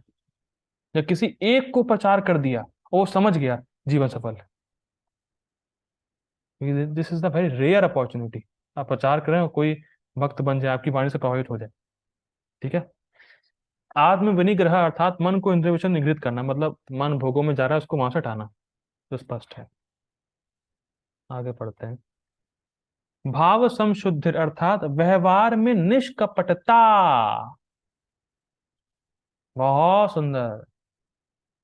देखिए, जनरली हम लोगों की टेंडेंसी क्या होती है, हम लोगों के सामने बहुत अच्छा पोज करना चाहते हैं। जो होता ही है, ग्रुप ऑफ पीपल है तो बहुत अच्छा पोज करेंगे, अपने आप को बड़ा अच्छा दिखाएंगे। अच्छे हैं नहीं, अच्छा दिखाएंगे। ये दिखाएंगे, हाँ हम बात मानते हैं, पर मानते नहीं हैं। दिखाएंगे I am very good person, पर कृष्ण की भक्ति नहीं करते, तो क्या है गुड होता। देखिए, भौतिक संबंध में एक परेशानी है। मैं किसी से कोई संबंध जोड़ा भौतिक रूप से, तो सबसे पहले मेरे दिमाग में ये आएगा कि इससे मैं क्या निचोड़ लूं, इससे मुझे क्या मिलेगा, सबसे पहले। के संबंध जोड़ेंगे, कोई आपका दोस्त बनेगा, इससे मुझे क्या मिल सकता है? और भक्ति में क्या है, इसको मैं क्या दे सकता हूं, ये डिफरेंस। मैं ये नहीं कह रहा कि मैं बहुत बड़ा भक्त हूं या ऐसा कुछ, कुछ भी नहीं हूं मैं, लेकिन बस मन में केवल एक इच्छा आई थी कि पूरी गीता कुछ भक्तों को बता दूं बस।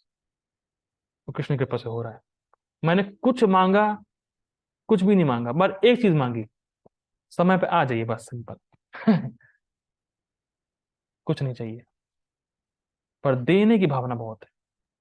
कैसे भक्ति में हेल्प करें, कैसे ये करें, कैसे और शास्त्र बताएं, कैसे नाम के महिमा में चर्चा करें, कैसे ये कैसे वो, कैसे ये कैसे वो, बदले में कुछ नहीं। देना देना देना, लेना बहुत कम। इस समय महाराज जी कहते हैं कि साधु वो है जो समाज से ले बहुत कम, दे बहुत अधिक, वो साधु है। वैसे एक भक्त से बात हो रही थी, तो उनके रिश्तेदारों ने उनको लात मार दिया। मतलब धोखा दे दिया। तो फिर मैंने कहा, देखिए, ये बताइए कि आप से भक्तों ने कुछ लिया? का नहीं लिया। कुछ दिया? कहाँ प्रसादम दिया, और बुक्स दी, माला वाला दी करने को।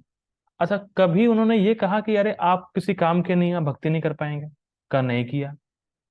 उनका व्यवहार कैसा लगा आपको? अरे बहुत अच्छे भक्त थे। अब देखिए, उस व्यक्ति ने रिश्तेदारों के लिए बहुत कुछ किया होगा, एंड रिजल्ट क्या है? तुमने मेरे लिए किया ही क्या है? और भक्त ने कुछ सोचा नहीं कि उसकी प्री क्वालिफिकेशन क्या है, कैसा कैसा नहीं, दे दिया। लीजिए, आप प्रसाद खाइए, माला करिए, और बदले में कुछ अपेक्षा नहीं कि आप मुझे कुछ दीजिए। तो अगर वहां लात नहीं पड़ती, तो ये भक्तों के पास कनेक्ट कैसे होते, या भक्तों की महानता समझते कैसे? बहुत गंभीर बात है। भक्त सिर्फ देना चाहता है, लेना कुछ नहीं चाहता। यही एक, मतलब, राधा कृष्ण से, राधा श्याम सुंदर से ही प्रार्थना करनी चाहिए कि मैं सच्चा भक्त बन सकूं, वैष्णवों को प्रसन्न कर सकूं, और आपकी महिमा का प्रचार कर सकूं। सिंपल। और जीवन में है क्या? जो कमाया है यही छूट जाएगा। जो रिश्तेदार हैं दफना देंगे, फिर भूल जाएंगे, शक्ल भी याद नहीं रहेगी। लेकिन जिसको आपने भक्ति दी है, वो आपको हमेशा याद रखेगा। जैसे मैं कभी कभी सुनता हूँ, अरे प्रभु जी हम कृतज्ञ हो गए, आपने क्या दे दिया, हमें एटर्नल चीज दे दी।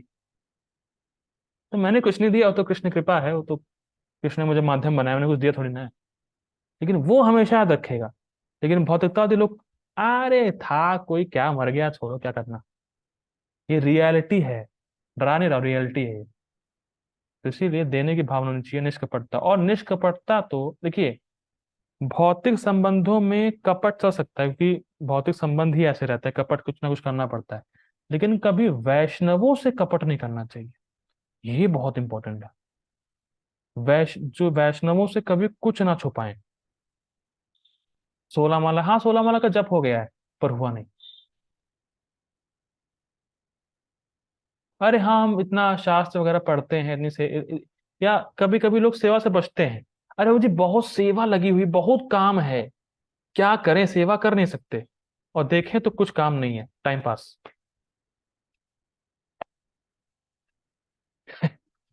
अब बताइए, निष्कपट क्या बोला जाएगा? तो वो समझ नहीं रहे कि वो धोखा वैष्णवों को नहीं दे रहे हैं, वो अपने आप को दे रहे हैं। ठीक है, तो इसीलिए प्रभुपाद जी कहते थे, डोंट फोर्स एनीवन। आप किसी को भक्ति में फोर्स करके ला सकते हैं। जिसकी वाकई में इच्छा होगी, जो वाकई सिंसियर होगा, व- ऐसा कृष्ण अरेंजमेंट करेंगे कि वो सिंसियर भक्त उससे अपने आप जुड़ जाएगा। इसलिए देखिए, बहुत सिंपल है, आप समान जातीय भक्तों से कनेक्ट हो। इसका मतलब क्या है? जिस प्रकार के सिंसियर आप हैं, अगर उसी प्रकार का सिंसियर भक्तों का संग है, तो आप जल्दी प्रगति करेंगे। लेकिन अगर आप मान लीजिए सिंसियर, लेकिन ऐसे भक्तों का संग है जो प्रजल्प वगैरह करते हैं, तो बहुत जल्दी चांस है कि आप कभी, थोड़ा सा सिंसियरिटी कम हो जाएगी।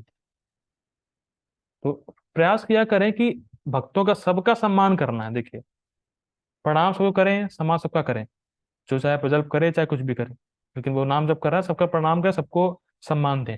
लेकिन संघ की यहाँ बात है, संघ उन्हीं साथ करें जिनसे आप कंफर्टेबल हो, या जो आपको लगेगा काफी सिंसियर है, काफी मतलब भक्ति में प्रेरणा देने वाले हैं, उन्हीं का संग करना चाहिए। ठीक है। ओके, अब मैं ऐसे करता हूँ, परपुट हम लोग नेक्स्ट मीटिंग में देखेंगे, so please join again. Hare Krishna. Purport by divine grace AC Bhaktivedanta Swami Shri Prabhupada की जय हो। तात्पर्य: मन को संयमित बनाने का अर्थ है उसे इंद्रिय तृप्ति से विलग करना। स्पष्ट है।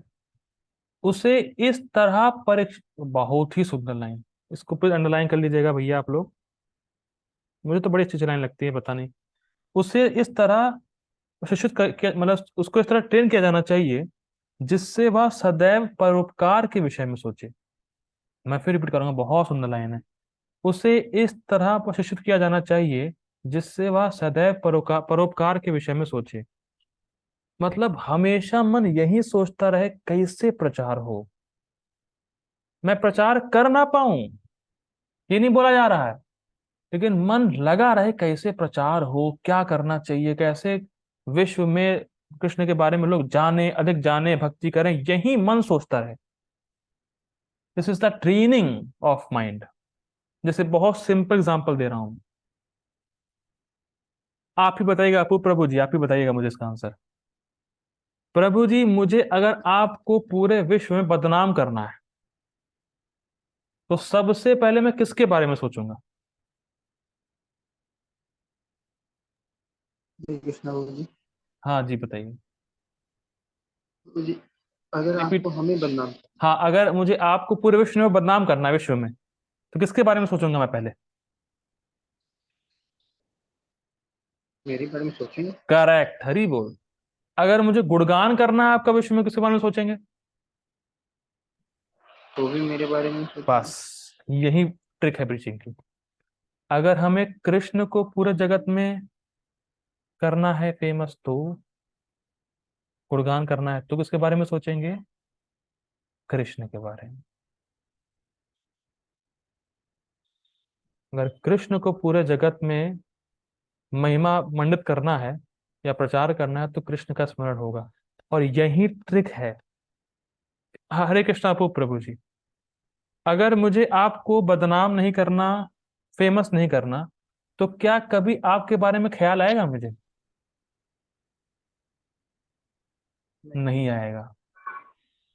और अगर करना है तो हमेशा रहेगा। तो कृष्ण का स्मरण ऐसे मुश्किल है, लेकिन प्रचार करेंगे तो हमेशा स्मरण रहेगा। यही तो मेन मुद्दा है कि यही पूरे शास्त्रों का सार है। कृष्ण को हमेशा स्मरण रखो और कृष्ण को कभी भूलो मत। और प्रचार करने से कृष्ण हमेशा स्मरण रहेंगे और कृष्ण को आप भूलेंगे नहीं। इसीलिए पापा जी क्या बोले? Preaching is the essence. और देखिए, कभी कभी कुछ भक्त ऐसा सोचते हैं कि बस वो ही प्रचार करे। ये बहुत ही एक संकीर्ण मानसिकता है। जैसे मान लीजिए मैं क्लास दे रहा हूँ, ठीक है, सब PDF वगैरह बने हुए हैं ऑलरेडी, सब कुछ है ही। मैं चाहता हूँ अब वो प्रभु जी प्रचार करें या जो भक्त आता है वो प्रचार करें।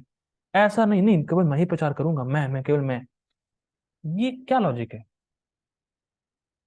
जैसे मान लीजिए किसी को कोई अलग भाषा आती है, मान लीजिए किसी को उड़िया आती है, ठीक है, आप इसको हिंदी में लीजिए, हिंदी आती ट्रांसलेट करिए उड़िया में, उड़िया लोगों को प्रचार करिए। किसी को गुजराती आती है, गुजराती में प्रचार करिए। तो ऐसे फैलाना है चीजों को। केवल ये मत सोचिए केवल क्रेडिट मैं लूं प्रचार का, ये बहुत खराब बात है। केवल क्रेडिट मुझे मिलना चाहिए। इस संबंध में ये जोने साधारण स्वामी महाराज जी बहुत सुंदर बोल रहे थे, we can do amazing things, it does not matter who takes the credit. हम अमेजिंग या अद्भुत कार्य कर सकते हैं, पर ये ना सोचे किसको श्रेय मिल रहा है। और प्लीज ध्यान दीजिएगा, अगर अपूर्व प्रभु जी प्रचार करेंगे तो क्या उसका क्रेडिट मुझे नहीं मिलेगा? मिलेगा। करने वाले को, सहायता करने वाले को और प्रेरणा देने वाले को मृत्यु के बाद एक लाभ प्राप्त होता है। फिर नुकसान क्या है? इसलिए फैलाना है, जितना हो सके प्रचार की भावना लानी, और इससे मन प्रचार में या कृष्ण के स्मरण में लगा रहेगा, भोगों में अपने आप नहीं जाएगा। This is a training. बहुत सुंदर पापा जी के पर्पट है। मन के लिए सर्वोत्तम प्रशिक्षण विचारों की श्रेष्ठता है। और श्रेष्ठता कैसे आएगी? जब हम शास्त्रों को सुनते रहेंगे। ठीक है। मन को कृष्ण भावना अमृत से विचलित नहीं होना चाहिए और इंद्रिय भोग से बचना चाहिए। तो स्पष्ट है, अपने स्वभाव को शुद्ध बनाना कृष्ण भावना भावित होना है। ये बहुत गंभीर पॉइंट है, बहुत जबरदस्त है। इसको प्लीज अंडरलाइन कर लीजिएगा। अपने स्वभाव को शुद्ध बनाना कृष्ण भावना भावित होना है। मेरा स्वभाव हो सकता है बहुत कामी का हो, क्रोधी का हो, लोभ का हो, पर इसको बनाए नहीं रखना है हमें। ये मानव जीवन का उद्देश्य नहीं है। हो सकता है मेरा बचपन से कामी स्वभाव हो, क्रोधी स्वभाव हो, पूर्व जन्म से जो भी स्वभाव मिला मुझे मिला, इसको बनाए रखना, this is not the aim of human form of life. इसको चेंज करना, इसको शुद्ध करना, purify our consciousness is the main aim of human form of life. और वो कब होगा? जब हम कृष्ण कॉन्शियस हो जाएंगे। इसलिए प्रभुपाद जी कह रहे हैं अपने स्वभाव को शुद्ध बनाना कृष्ण भावना भावित होना, क्योंकि उसी से ही हमारा स्वभाव शुद्ध होगा। ठीक है। इंद्रिय भोग के विचारों से मन को अलग रख करके ही मन की तुष्टि प्राप्त की जा सकती है। बहुत क्या श्रील प्रभुपाद की जय हो। बहुत सुंदर लाइन प्रभुपाद जी की है, मजा आ गया। इस संबंध में एक, पता नहीं मुझे एक बात याद नहीं आ रहा कि महाराज जी ने बोला था। उन्होंने कहा था मन की एक बड़ी समस्या है। क्या समस्या भाई साहब? मन की ये समस्या है कि मन कृष्ण के अलावा कहीं लगेगा नहीं।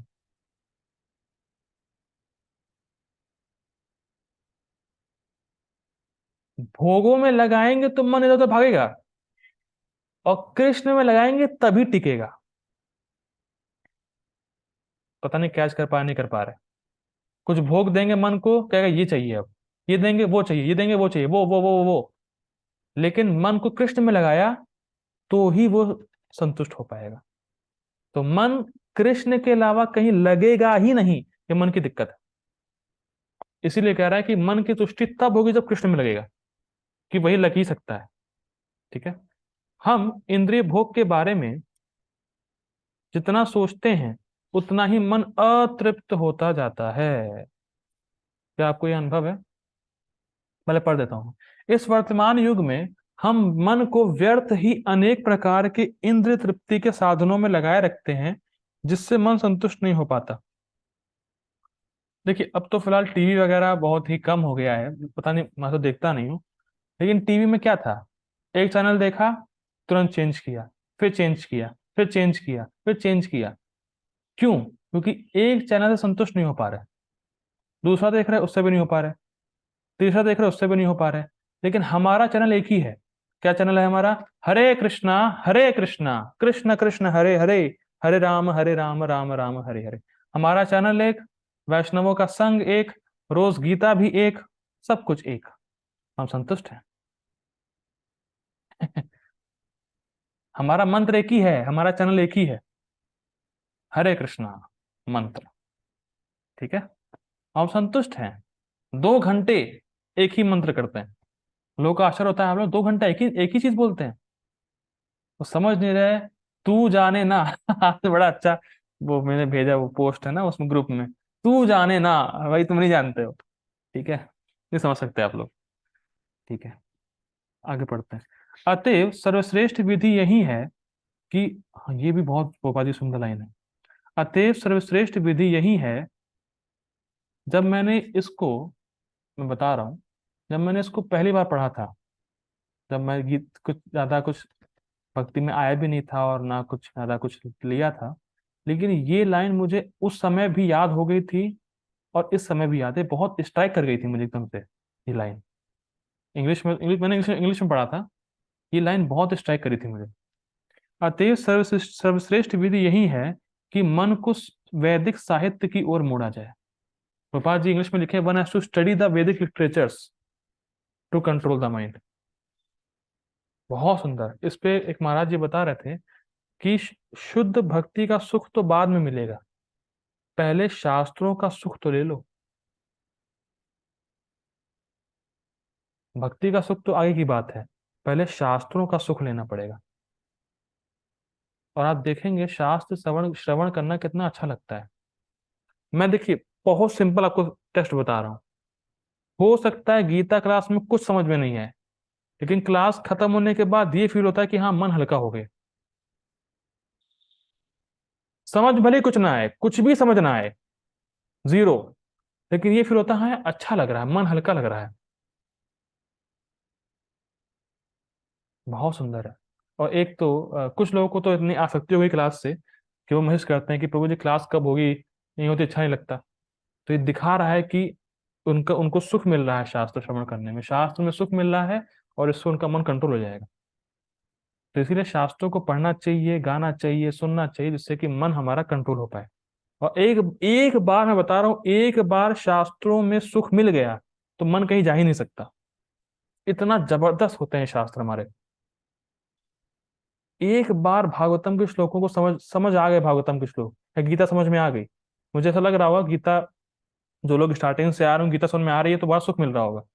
अब लग रहा होगा गीता ही कंटिन्यू चले, एक बार फिर गीता ही शुरू कर दे।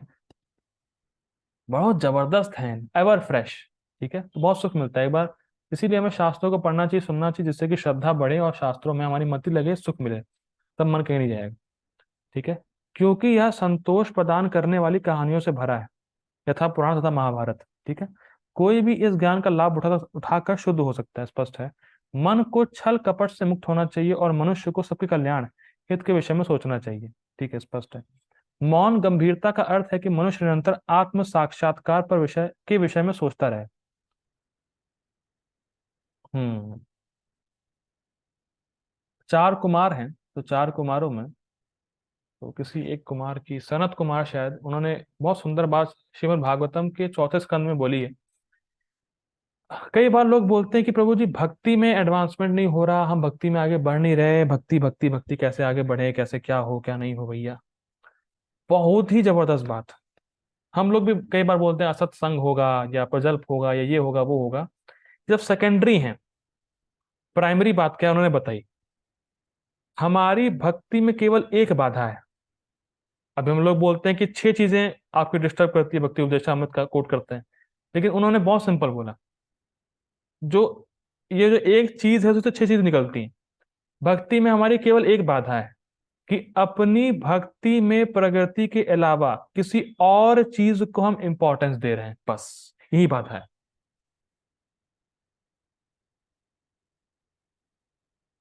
भक्ति में प्रगति करने के अलावा भी कुछ और इंपॉर्टेंट है मेरी लाइफ में, यही बाधा है। और मानव जीवन का केवल एक उद्देश्य है भक्ति करना, एकमात्र उद्देश्य यही है। बाकी जो आप कर रहे हो तो फालतू है, क्योंकि वो सुख तो जानवरों को भी प्राप्त है। यही बस, ये हम इसी बात से कन्विंस नहीं हो पाते, यही बाधा है, और कोई बाधा नहीं। ठीक है, इसलिए प्रभुपाद जी का निरंतर आत्म साक्षात्कार के विषय में सोचता रहे, मतलब निरंतर ये चिंतन करे कैसे भक्ति में प्रगति कर सकता हूँ, मतलब उसकी प्रायोरिटी भक्ति में प्रगति करने के लिए हो। Priority does not depend on any situation. Priority किसी सिचुएशन में डिपेंड नहीं होती। Priority means priority, top most. ठीक है, यही बाधा है और कोई बाधा नहीं, यही बाधा है, इसीलिए फिर असत्संग हो रहा है, ये हो रहा है वो, क्योंकि वो इंपॉर्टेंस नहीं है ना, ये बात है। ठीक है, लोग बोल सकते हैं कि हाँ इंपॉर्टेंट है इंपॉर्टेंट है, लेकिन वो इंपॉर्टेंस उनके कार्यों से दिखती है। ठीक है, जैसे मैं बहुत सिंपल, अगर आपको 1 करोड़ रुपए मिले, किसी ने तो कुछ एक कमेंट आया, अच्छा कमेंट है। ठीक है, चलिए छोड़िए। हाँ तो ठीक है, बीच बीच में कमेंट आता रहता है, तो लगता है कि हाँ लोगों को बात समझ में आ रही है। हाँ, तो मैं ये कह रहा था, जैसे मान लीजिए आप कैशियर हैं, ठीक, कैशियर कैशियर है और रुपए गिन रहे हैं, और रुपए भी गिन रहे हैं और खाना भी खा रहे हैं, लोगों से बात भी कर रहे हैं, तो क्या आप ये सब करते हुए पैसे गिन सकते हैं? कितना ध्यान रहता है, अरे एक एक नोट चिपका तो नहीं नोट, फिर ऐसे चिपका तो नहीं नोट, ऐसे ऐसे देखते हैं। तो कितना ध्यान है, क्यों? उनकी प्रायोरिटी ये है इस समय। प्रायोरिटी देखिए, बहुत ही सिंपल, बहुत ही सुंदर बात महाराज जी ने बोली थी, बहुत सुंदर। Attention has the seeds for attraction. Please repeat after me, Hare Krishna Prabhu ji, please repeat this sentence. इसको जब समझाऊंगा तो होश उड़ जाएंगे। समझाइए प्रभु जी, कि मतलब इसको रिपीट करिए। पता नहीं, आपकी आवाज नहीं आ रही। हरे कृष्णा, हरे कृष्णा प्रभु जी, बताइए। हरे कृष्णा। जी बताइए। आपका अटेंशन नहीं था शायद। देखा। बोलिए। क्या बताना है? रिपीट, सेंटेंस रिपीट करिए। मैंने क्या बोला अभी? अरे, बोलिए तो। नहीं तो मैंने बोल दिया ना। मैंने बोल दिया था। जिन्हें नहीं सुना होगा, ठीक है। Attention has a seeds for attraction. Seat for attraction. हाँ, attention has a seeds for attraction. Attention has a seeds for attraction. ये हरी बोल, ठीक है बोलिए, करेक्ट। इसका मतलब क्या है इस संबंध में? तो जगंदर महाराज बहुत सुंदर बोलते हैं। मान लीजिए ये व्यक्ति, लड़का, डिस्को में, मेरी आवाज आ रही है ना कि नहीं आ रही है? आ रही है ना, ठीक है। एक लड़का डिस्को में गया और उसने किसी लड़की को ध्यान से देखा, तब ही वो उसके प्रति अट्रैक्ट होगा। मैं फिर रिपीट कर रहा हूँ, बहुत ध्यान सुनिएगा। गया और ध्यान नहीं दिया, तो क्या वो अट्रैक्ट हो पाएगा?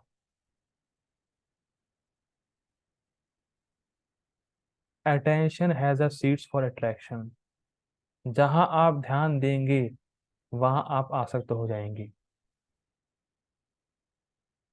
आप किन चीजों पे ध्यान दे रहे हैं वो आपको देखना पड़ेगा। क्या उसका संबंध भक्ति से है? और ये मत कहिएगा कि ध्यान दे रहे हो और अट्रैक्ट नहीं हो रहे हैं। It is not possible. वैसे ही अगर नाम जब ध्यान पूर्वक करेंगे, so you get attraction to holy name. Attention has a seeds for attraction. बहुत जबरदस्त सूत्र है। ठीक है, आगे पढ़ते हैं। कहाँ गया? हाँ, हाँ, कृष्ण भावना भावित व्यक्ति पूर्ण मौन इस दृष्टि से धारण किए रहते हैं। मन निग्रह का अर्थ है कि मन को इंद्रिय भोग से पृथक करना, तो स्पष्ट है। मनुष्य को अपने व्यवहार में निष्कपट होना चाहिए और इस तरह उसे अपने जीवन भाव को शुद्ध बनाना चाहिए। ये सब गुण मन की तपस्या के अंतर्गत आते हैं। सिंपल, एट लास्ट कंक्लूड करा जाए, मन चंगा तो कटौती में गंगा। ये कहावत है, मन चंगा कटौती में गंगा। मेरा सिंपल है कि अगर मन पवित्र है, सब कुछ ठीक है फिर। तो इसीलिए मन को शुद्ध करना चाहिए। मन की तपस्या मीन्स कि मन शुद्ध होना चाहिए। तो बाकी जितने भी क्वालिटीज आप देख रहे हैं अपने आप आ जाएगी। और मन शुद्ध कैसे होता है? हरे कृष्णा कृष्ण कृष्ण हरे हरे, हरे राम राम राम हरे हरे। इससे मन शुद्ध होता है। ठीक है, तो आई होप मुझे आप आज आपकी क्लास अच्छी लगी होगी। बहुत कुछ सीखने को मिला होगा, बहुत कुछ अप्लाई करने वाला मिला होगा, ठीक, आज की क्लास में। तो अप्लाई करिए, अपने जीवन को सफल बनाइए। शिल प्रभुपाद की जय, श्री भगवद गीता की जय। Hare Krishna. Thank you for joining. Hari बोल।